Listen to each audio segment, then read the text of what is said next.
concealer for my sins. Yes! Yay, I'm ready now. Hello, and hello if we haven't met before. My name is Miranda and I'm a second year trainee clinical psychologist. If you have seen my past couple of videos, you might notice I'm experimenting with backgrounds. I hope you like this one. So today's video is going to be all about dealing with rejection. Now, everyone experiences rejection in their professional careers, but I think it's even more heightened if you're a psychology graduate, and then even more heightened after that if you're thinking about pursuing the clinical psychology doctorate. I'm going to split this video into two halves. So the first one, I'm going to be walking you through some of my key rejection pivotal moments because I want to lead by example and show that there is absolutely nothing to be embarrassed or ashamed about when things don't go perfectly for you. And then the second part, I'm going to lay out some of my lessons learnt, some of the things that I have taken from going through rejection, which have helped me to reframe the experience so that it's not all doom and gloom. So let's get right into it and let me take you down memory lane.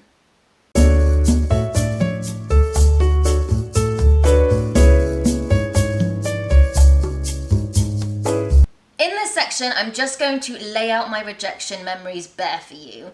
I'm not going to try and explain them, I'm not going to justify them, I'm not going to give you the silver linings account of how everything worked out for me in the end. Because I feel like when I do that, it's always coming from this like darkened place of semi-embarrassment that I wasn't able to get things right the first time, which is something I'm really trying to address within myself. So welcome to my therapy session, everybody. But the first memory that I'm going to share with you is when I was applying to secondary school, so a while back now. So I was applying for this really good school in London. I did the test, I got offered a place, but I wasn't good enough to be offered a scholarship. And I needed a scholarship to go because we did not have the money, honey, which was absolutely devastating for me, of course, because everything is totally tragic at that age. And I just remember howling to the moon about it. My best friend was going, so I was just utterly in pieces over it. And I think my parents were genuinely concerned about my mental state at the time because they ended up buying me 2 gerbils to soften the blow, which I must say did work. So moving on to my next transitional moment, which was when I was applying to university. So I applied to Cambridge as one of my choices. And when you do that, you apply to an individual college as opposed to the university as a whole, because it's split into colleges. So I did that. I got an interview, which I went along to, which was fine, but like obviously I didn't get offered a place. The rejection doesn't end there though. So when a college like kind of likes you, but like not that much, they don't want to make a commitment to you, they take your application and put it in what's called a winter pool, which is essentially a process where they go and show your application to all the different colleges to see if maybe they would like you, and they will offer you a place. No one liked me. No one offered me a place, so that was the end of my Oxbridge dreams, which I feel like I took pretty well at the time considering who I am as a person. Which brings me on to one that I didn't take so well. We're now at the end of my first year of undergrad, so I was looking for work over the summer and this RA position came up within the university and I was like kind of excited for it because I'd done really well in my undergrad so far. I interviewed for it, didn't get offered the position. They'd said that they'd offered it to someone with more experience than me, but to be honest, I just don't think I interviewed very well. And this really upset me. I think it was like the first seed of doubt that I had about my ability to secure a job after university, and it really, really petrified me. So I just kind of put that in a box and I found employment elsewhere. I started working at my halls of residence, essentially as a cleaner. I did that for 2 summers, which funded my traveling expedition when I finished my undergrad. So I'm traveling, I'm doing the whole going across South America thing, saying hello to the family, and I'm applying for full-time employment this time. And it is not going well for me whatsoever. So I carry on applying at the end of my travels and also when I'm back in London. And as you will remember from this video, if you watched it, I got nothing. Like not even like a sniff of an interview, nothing. And I really, really struggled with that rejection, and I was so ill-equipped at navigating that situation that I just abandoned psychology altogether, and I got that job working in IT recruitment. And this is why I want to speak about rejection, because I took it so personally and ended up working in this position that wasn't for me for about a year. And I just remember this person that I was going out with at the time saying to me, like, I really didn't see you as the kind of person who'd be working in recruitment. And that, honestly, is just like burnt into the back of my brain. And I just felt like everyone was thinking that of me, that I'd been someone who'd achieved really well and then kind of flopped when I came out of university, that I'd peaked and troughed. And that's certainly how I was feeling about myself. In the end, I managed to scrape my way back into psychology. I'm in my assistant role for about 2 years, and then I pluck up the confidence to apply for the doctorate. My fragile sense of self-esteem gets knocked once more. So the first time, get 3 flat-out rejections, and I remember writing in this notebook. I wish I had the notebook to show you, but I wrote it once I'd got my 3rd rejection, being like, I'm not going to get any interviews, and this is going to be so embarrassing for me. The 4th one, I did get onto the reserve list, which did materialise into an interview. Absolutely flopped that one. Absolutely flopped it. Obviously didn't get offered a place, so that felt like there was a lot of rejection just squeezed in to a short period of time. After that, I kind of felt like I had to revamp my experience and what I was doing. So I started to look for work as a research assistant, because I thought that's what my application was lacking. Again, got absolutely nothing. No interviews, no nothing. Like, even though I had like quite a lot of clinical experience under my belt, didn't seem to be translating, or my application just wasn't very good, and it was just more reminders that I was going to struggle to navigate the job market. Anyway, we know how that story ends. I'm a trainee now, so I'm going to leave my rejection memories there and move you on to part 2.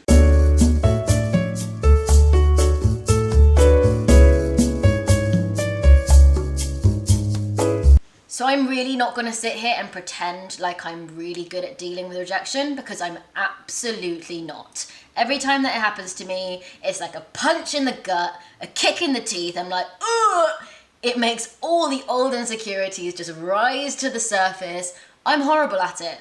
But in the last couple of months, I've really tried to make a very, very concerted effort to readdress my relationship with failure and with rejection.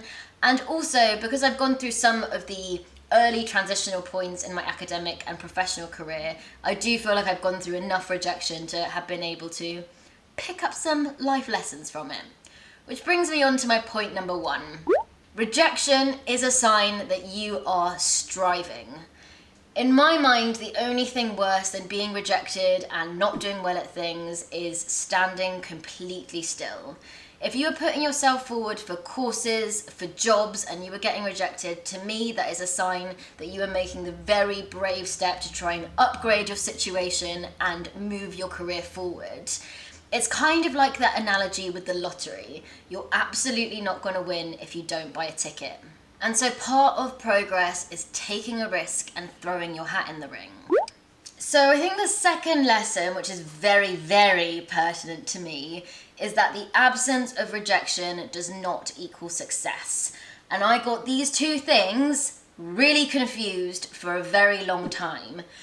If you look at sort of my work and academic experiences, there are some relatively long stretches where I don't experience any rejection.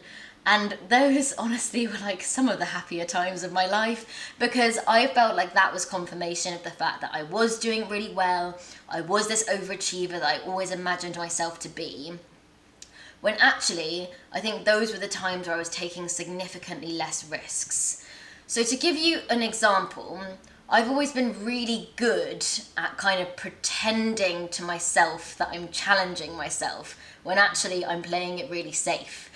So when I was doing my A-levels, I was like, oh, I'm not going to do the 3 A-levels that people usually do.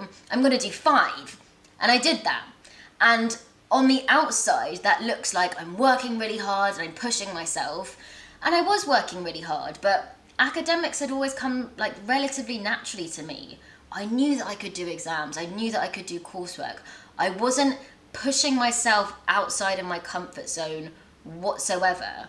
And in doing that, I think I was missing a really big opportunity to actually develop some of the areas that I wasn't so good at. But the fear of rejection and the fear of failure was so crippling that I just wanted to stay in my cozy little space and not take the risk that I really needed to take. Which takes me on to my lesson 3. Rejection doesn't say anything about your character. And this is another lesson that was completely lost on me, I would say until recently. I think part of the fear for me of going for something that potentially wouldn't go in my favour was this idea that I'd have to rewrite the ideas that I had about myself, and other people might have to rewrite the ideas that they had about me. Like, I always prided myself on someone who could achieve and succeed, and I thought having any evidence to the contrary would mean that other people would look at me and be like, maybe I was wrong about her. I think psychology in particular really attracts like a very hardworking and conscientious group. But I think we can also sometimes fall into really black and white thinking, hello CBT, about ourselves, that going through these experiences which aren't perfect and maybe we don't do so well is somehow then confirmation of these ideas that I'm a failure, I'm not good enough, I can't do it. When how is that possible? How could one interview in one place with one job or whatever ever say anything about who you are deep down?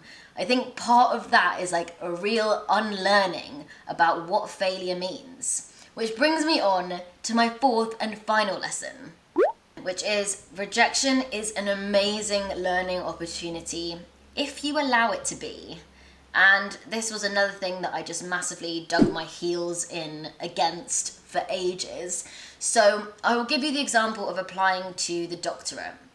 So when I applied the first time round and I didn't get on, I think kind of subconsciously I started to place the blame for me not doing well on other things. I was like, it's so competitive, there aren't many places, etc., etc. I was doing anything I could to not look within myself. The only thing that rejection can really say is that you did not meet the standard on this occasion.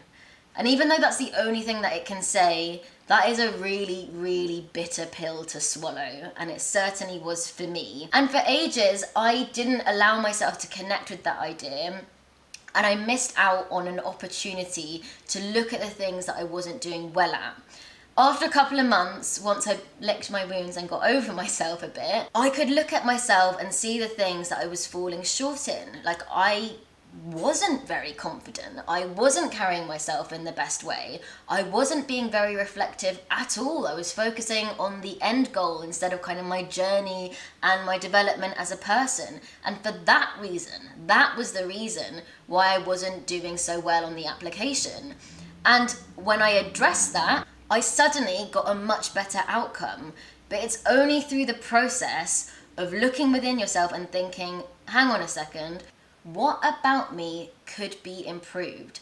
And like I said in my last tip, we're doing this without any judgment because rejection cannot say anything about our character.